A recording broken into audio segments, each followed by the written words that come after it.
Question है number series का। यहाँ पर प्रश्न में नंबर सीरीज दी हुई है, हमें पता लगाना है कि नंबर सीरीज में प्रश्नवाचक चिन्ह के स्थान पर कौन सी संख्या आएगी। तो आइए सबसे पहले हम यहाँ पर पैटर्न को समझते हैं। तो यहाँ पर शुरुआत में नंबर लिखा हुआ है 10, तो 10 को कैसे प्राप्त किया जा सकता है।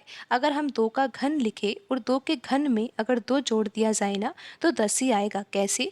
2 का घन कितना होता है? 8 होता है और 8 में अगर 2 जोड़ा जाए तो 10 आ जाता है। फिर यहाँ पर 10 के बाद लिखी हुई संख्या 29 है, तो 29 को कैसे प्राप्त किया जा सकता है। अगर हम 3 का घन लिखे और 3 के घन में हम कितना जोड़े? 2 ही जोड़ना है हमें, क्योंकि हमें 29 को प्राप्त करना है ना। तो 3 का घन तो कितना होता है, आपको पता है कि ये तो 27 होता है और 27 में अगर 2 जोड़ा जाए ना तो यहाँ पर 29 आ जाता है।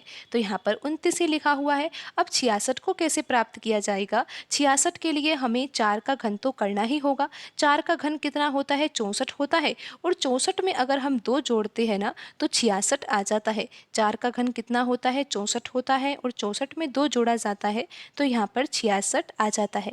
फिर आप देखिए 127 लिखा हुआ है, तो पैटर्न तो आप यहाँ पर समझ ही गए होंगे कि यहाँ पर 2 का घन है, 3 का घन है, 4 का घन है। तो यहाँ पर अब हम 5 का घन करेंगे और जोड़ना तो यहाँ पर 2 ही है, क्योंकि आप देख ही सकते हो यहाँ पर 2 को ही जोड़ा जा रहा है। तो 5 का घन कितना होता है? 125 होता है। 125 में अगर 2 जोड़ा जाता है तो कितना आता है? 127 आता है और आप ये देख ही सकते हो कि यहाँ पर 127 ही लिखा हुआ है। तो अब हमें पता लगाना है कि 127 के बाद अगली संख्या क्या होगी।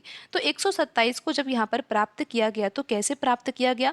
5 के घन के द्वारा प्राप्त किया गया ना। तो अब हमें पता लगाना है कि 127 के बाद अगली संख्या क्या होगी। तो यहाँ पर अब हमें 6 का घन करना होगा और 6 के घन में हमें जोड़ना तो 2 ही है, क्योंकि पैटर्न में यहाँ पर आप देख ही सकते हो कि 2 ही जोड़ा जा रहा है। तो यहाँ पर भी हम 2 ही जोड़ेंगे। तो 6 का घन तो कितना होता है? आपको पता है कि 216 होता है और 216 में अगर 2 जोड़ा जाता है तो आंसर कितना आ जाता है?